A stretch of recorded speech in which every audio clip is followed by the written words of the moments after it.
What's up, African superstar family? This is Gina Ifowe, the one and only African superstar. So I made a video talking about the shallow reasons I came to the continent, and you can view that video below. I'll put the link in.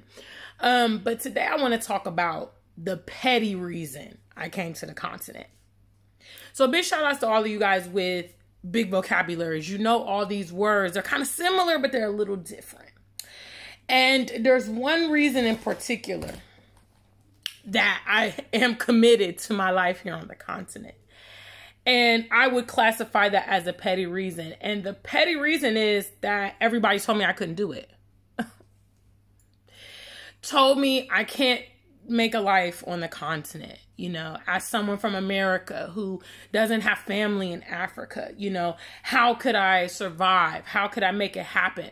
I've even been told, well, you know, I know Ghanaians that went back to Ghana that, you know, they couldn't survive. They had to move back to the UK. They had to move to America. You know, how are you going to do it? You don't know people. You don't speak the language. My most petty reason for being here is proving all my haters wrong.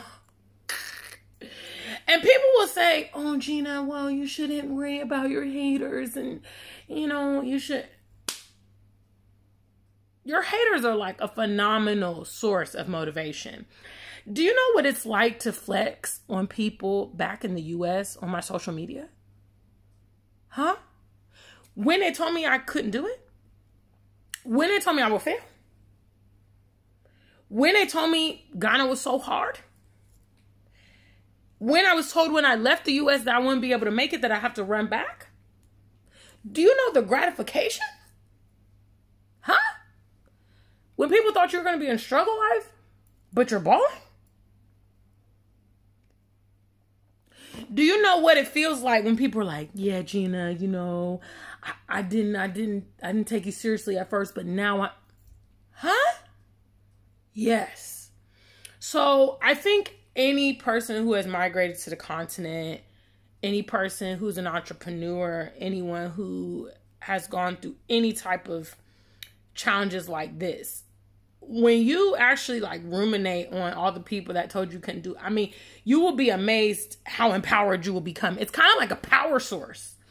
I mean, there's days, like for instance, there's this guy that I used to date, and he didn't like my tummy, okay? Which, I mean, I'm not a big fan of my tummy. It's quite fleshy, but I can't really help it. It's genetics. I work out hard. I work out harder than a lot of you guys. Definitely than people that criticize me. I work out. And I remember one day he said to me, this was years ago, he was like, oh, you know, your tummy looks like you're pregnant. You know, your tummy is this and that. And some days when I'm at the gym and I'm really tired, I think about that, you know, and it gives me like energy. And so when I think about being here on a continent, and, you know, I've even had my own personal set of challenges throughout the last year and stuff like that. When I think about losing, in a sense, when I think about having to like double back and like explain myself, I'm just totally empowered. Like, no, I'm gonna make this work. I'm gonna find a way. You know, my most petty reason for being here is proving people wrong. Basically, in a nutshell. You know, they can't do it. They don't have the tenacity. They don't have the resources. They're not courageous enough. Maybe they've tried and they've failed, but I got a point to prove, so I'm going to prove my point. Yeah. So what are your petty reasons for doing the things that you do? You know, are you Queen Petty, King Petty? Let me know in the comments. Until we meet again, stay black and true. If you ain't black, just stay true.